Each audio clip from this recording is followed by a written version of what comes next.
Hello everybody, it is me, the Tank Index here, and today we will be talking about what is, in my opinion, the most influential tank ever built in the history of humankind, the Renault FT. Many of you know as the FT-17, you probably saw in Battlefield 1. And yeah, let's just get right into it. This will be the last video in our French tanks for at least for World War One. Unless I find some weird ass design that I want to cover. So let's start with the backstory of the tank because it is pretty interesting. Louis Renault, which is one of the best designers of the Renault company, was initially inspired to build the FT in December 1915 after Colonel JBE Estienne, who was the founder of the French tank arm, visited him with plans for a tracked armored vehicle based on the Holt Caterpillar tractor, which was found in many farms at the time. However, Renault declined, and this eventually became the Schneider CA, which I've already covered a video, and you should totally check that out. In July 1916, however, Estienne asked Louis to... How do I say that? Louis? I'm sorry, I don't know French. To reconsider, which he eventually did, and so the project would begin. Louis himself designed the tank's overall design and demanded that it could not exceed 7 tons, or else its purpose as a what he described as a swarm of bees, small groups of tanks, wouldn't really be able to be mass produced. Renault's design was much more advanced than the Schneider CA and Saint-Chamond. It had much more interesting tracks. It had a whole wheel in the front, as you can see here. However, Renault did face some difficulty getting his tanks actually approved by Estienne. British heavy tanks used at the Battle of the Somme caused the French army to start to consider that instead of having a large number of these light tanks, it may be better to have a small number of heavy tanks being used. And the FT-17 was in direct competition to the Char 2C, which I've also done a video on, and would remain in competition with it for the duration of the war. However, by summer 1917, Renault was given permission to pursue the FT, and in my opinion, I think that the French army's mind was maybe changed by the new British weapons service, which were a lighter tank that probably inspired the FT. The prototype did have problems with the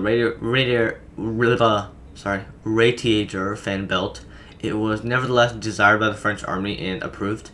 A lot of people made theories about the name FT. It is totally random. All Renault productions had 2-letter codes used for internal use within the actual designs and factories, and this one was just given FT, the name available. As for its statistics, it's really the first modern tank design. It did have rotating turret. Technically, I know it was beaten by a rotating turret by the Fiat 2000, which we'll eventually do a video on. But that only had 2 prototypes made. It never really saw much service, and I don't really count that. This was really the first true adopted mass-produced tank with a rotating turret use. It weighed 6.5 tons, so about 7 tons, and it had a 2-man crew. It had a commander/gunner in it and a driver, which this 2-man crew idea would stay in French tanks all the way up to World War II due to the massive loss of manpower and Great Depression of the interwar era. It had a small 5-mile-per-hour speed, which is pretty normal for World War I tanks, and about a 35-mile operational range. Though honestly, due to their light armor of only 8 to 22 millimeters, it would probably be disabled by then. Most versions were armed with the Hotchkiss MLE 1914 machine gun, but many were also produced with a Pitot SA-18 cannon, which is probably what you've played with in Battlefield 1. As for service, while only 84 were built in 1917, by the armistice, 2,781 in total were completed, and it was the most produced tank of the war, followed by the Mark IV. The original order was actually 3,530, which was bumped up to 7,820 in 1918 for the planned 1919 offensive, but of course that never happened, so it was cancelled. If 7,820 of these tanks were built, honestly, these tanks would probably be even further around the world, and they're already spread around the world, as we'll soon talk about. But due to the US not producing tanks fast enough, 144 were sent to the US in 1918 to equip 2 light tank units, which also inspired the M1917. Its leading role in 1918 gave it the name of Victory Tank, which is a pretty respectable name for a tank.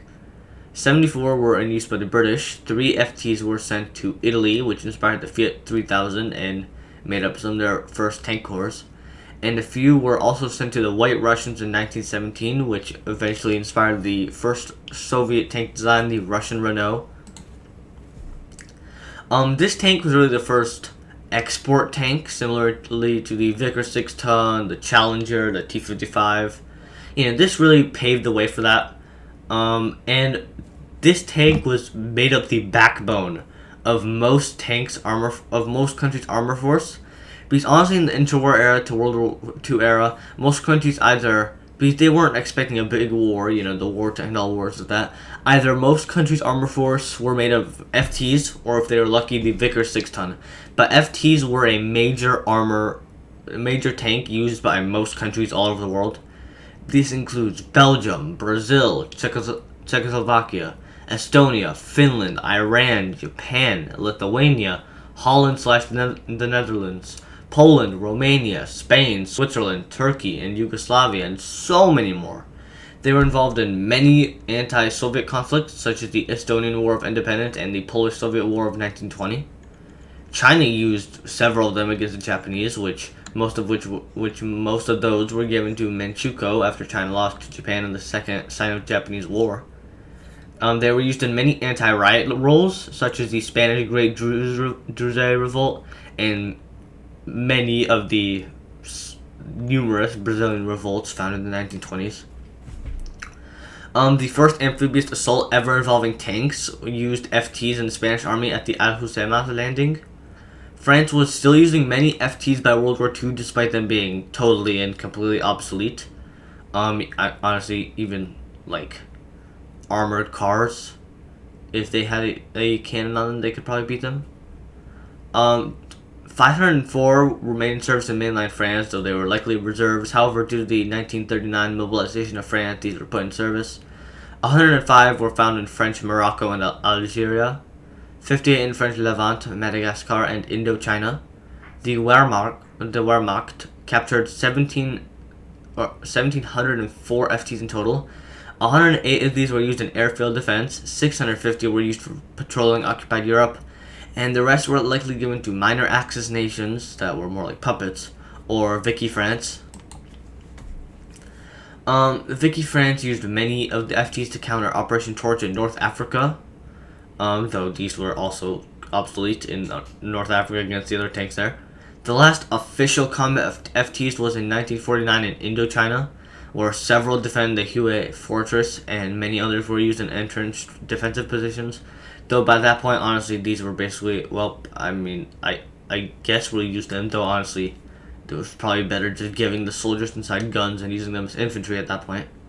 Some FTs were reportedly used in the 80s in the Afghan war, though that's debatable. And 4 FTs were found in scrapyards in Afghanistan in 2003, nearly 100 years later.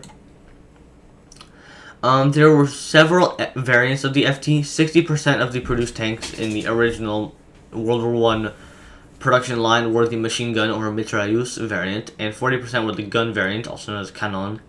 40 FT-75BS versions were armed with 75mm Blockhaus Schneider guns as self-propelled gun variants. 100 FT-TSFs were unarmed command tank variants with radios, which basically served as just the command tanks of the units. FT Modifié 31 were upgraded tanks with rival machine guns. 1,000 of these were upgraded from the many FTs in reserve.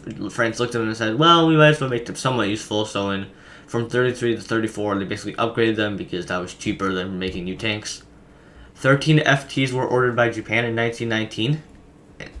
They were then modified for Japanese use and called the FT-Co.